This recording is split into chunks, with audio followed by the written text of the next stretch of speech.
Parce que les célibataires sont maltraités dans nos assemblées. Il y a des célibataires ici. Toi, tu es célibataire, non? Est-ce que les mariés te respectent? Jamais. Un peu de choses seulement. Regardez-moi célibataire. Un peu de choses. Regardez-moi célibataire. Célibataire souffre, les frères. Irresponsable. Célibataire souffre trop. Même dans nos églises. Pour vous montrer un exemple très simple. Lorsque les mariés ont une rencontre, ils vont partir. Après la conférence, ils vont aller, ils vont manger. Mais lorsque c'est les célibataires, le thème déjà, comment se préparer pour le mariage. Vous allez partir. Le conférencier, il va bien vous enseigner. À la fin, on dit prière. Genre, nous les célibataires, c'est prière seulement, nous on connaît. Nous on ne connaît pas manger. Allez-y dans les mariages. Vous allez voir qui fait emporter. C'est célibataire, mais c'est pas marié. Elle va marier. Je ferme la parenthèse. Les frères, les célibataires ne sont pas respectés. Les célibataires ne sont même pas considérés. C'est pourquoi moi, actuellement, je voudrais qu'on puisse créer une association de célibataires. Oui, on va créer une association. Et on a besoin des chefs. Toi, tu es célibataire, non? Est-ce que tu peux être notre responsable pendant 2 ans? Tu vas conduire l'association? J'arrive à réagir au mariage. Le problème, c'est que nous, les célibataires, on n'est pas unis. Quand on a fait notre association, on a pris un frère pour être notre président. À la première réunion, il était là. Il a commencé à donner des orientations. Il dit, bon, à la deuxième réunion, quand on va venir, on va tout bien peaufiner. On va aller voir le ministère pour que notre association soit respectée. Amen. Que les droits des célibataires soient respectés. Amen. On est parti à la maison. 3 jours avant, le gars nous envoie un message à nous tous pour nous dire que, ah les frères, c'est vrai que je voulais conduire notre association, mais dans 2 jours, je me marie. On ne peut pas se fier célibataire. Voilà pourquoi les mariés se moquent de nous, les maris ne nous respectent pas.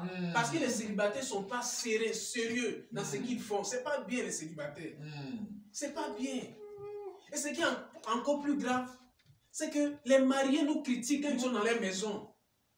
Je vous assure. Moi, il y a une fille que moi j'ai gagnée au Seigneur.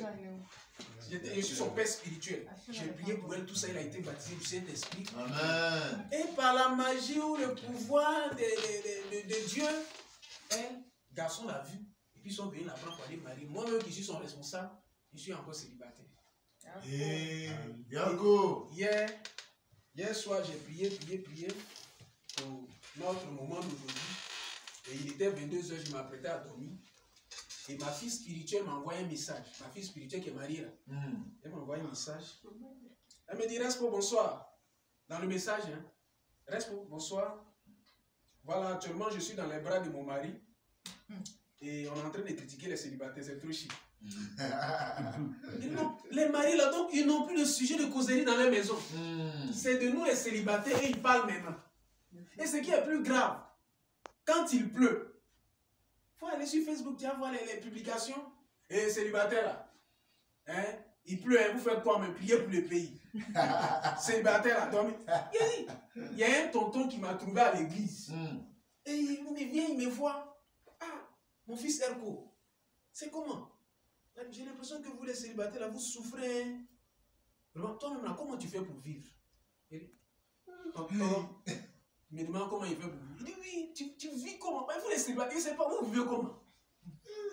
Il dit, bon, de temps en temps, je m'envole avec les oiseaux. On s'en va visiter l'Australie. Même hier, j'étais avec les Irlandais. On allait en Afghanistan. Le tonton dit que moi, je lui ai parlé mal. Est-ce que de vous à moi, j'ai parlé mal à quelqu'un? Non. Non, je n'ai pas parlé mal. Parce qu'effectivement, les gens nous critiquent, nous les célibataires. J'étais encore à l'église, à la fin du culte. On s'est assis, nous, avec les frères, on était en train de causer. Et il y a un bébé de 4 ans là qui s'approche de moi. Tonton, et tanti. Il dit, aïe.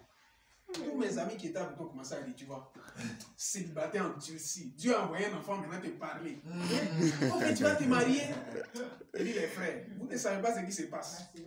Un enfant comme ça vient me dire célibataire. Les frères, Dieu vient de démontrer que l'enfant qui est là, ses parents aiment me critiquer chez eux à la maison. Non, ils critiquent les gens, ils ne sont pas convertis. c'est parce qu'ils ont parlé de moi que l'enfant est venu me parler ici. Hein? Ils nous critiquent trop. C'est pourquoi nous les célibataires, il faudrait qu'on se lève, frère. Amen. Je veux que vous soyez associés à mon association. Amen. Pour faire valoir nos droits. Amen. Tu vois? Ceux qui ne savent pas, ceux qui ne savent pas. Toi, par exemple. Non, toi, tu ressembles à un mari. Toi, tu n'es pas dedans. Toi aussi, tu ressembles à un mari. Toi, par exemple. Est-ce que les gens savent pourquoi toi, tu es célibataire? C'est pas parce que tu veux être célibataire. Mais il y a quelque chose. Souvent, les célibataires comme ça, là, regardez bien. Lui, là, il veut d'une sœur qui, elle, pense à un autre frère. Qui, lui aussi, veut la sœur du groupe musical. Qui, elle aussi, veut le fils du diacre. Qui, lui, veut marier la fille du pasteur. Qui, elle, pense à un milliardaire européen qui ne s'est pas encore converti dans son pays. Donc, cette chaîne-là, pour que ça puisse se briser, jusqu'à ce que la personne se marie, vous, mais vous ne voyez pas que c'est souffrance. Frère, c'est ce que les gens font. Moi, je pense que l'État gagnerait mieux à honorer les célibataires. Amen. Non, les célibataires, l'État doit les élever au rang supérieur. Doit les élever chaque année au rang de chevalier d'honneur et les honorer. Amen. Parce que vous-même regardez, quelqu'un qui sort seul, qui rentre seul, qui mange seul, qui dort seul, qui se réveille seul, et parfois même il parle seul. Vous ne pensez pas qu'on doit aider cette personne, ou du moins on doit l'honorer? Amen. Parce que les autres sont deux, lui il est seul. Frère, les célibataires sont les hommes les plus puissants. Célibataires, oyez! Oyez! C'est nous. Vous voyez, la manière dont les maris nous traitent, moi ça m'a tellement fait mal que j'ai dit, je vais pleurer, mais mes larmes ne coulent pas. Parce qu'effectivement, les grandes douleurs sont guéries. Pendant un mois, je ne mangeais plus. Mais il fallait que je me libère. Il fallait que je puisse parler à quelqu'un. Je voulais parler au mari, l'esprit me dit non. Les maris, eux, ils ne vous aiment pas avant. Toi, tu vas aller leur expliquer encore ton problème de célibat. Je dis, ok. J'ai fait un mois de jeûne et prière sans respirer. J'ai dit, bon, je vais parler maintenant à mes frères célibataires. Vous les célibataires, vous n'êtes pas unis.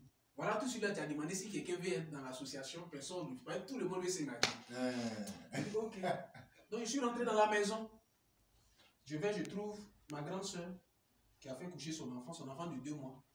Il était couché dans le berceau. Et je me suis approché de l'enfant. L'enfant dormait. Je dis, non, lui là, il doit avoir toute mon attention. Moi, je l'ai réveillé. Lève-toi. L'enfant s'est réveillé, il a commencé à me regarder. Et j'ai commencé à expliquer mon problème à l'enfant.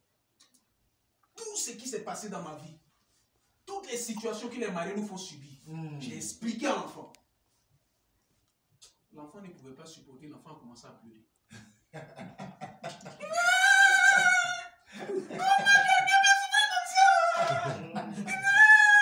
Sa maman a pris au dehors, elle a couru. Tu vois, quand les enfants se réveillent là, et puis les enfants pleurent, elle court en même temps, que l'enfant a besoin de CO, elle court, elle vient. Elle rentre, elle met tout dessus là. Dès qu'elle est rentrée, elle nous a vu, elle était donnée. L'enfant commençait à expliquer ça à sa maman, ce qui s'est passé. L'enfant a expliqué mon problème à sa maman. Maman!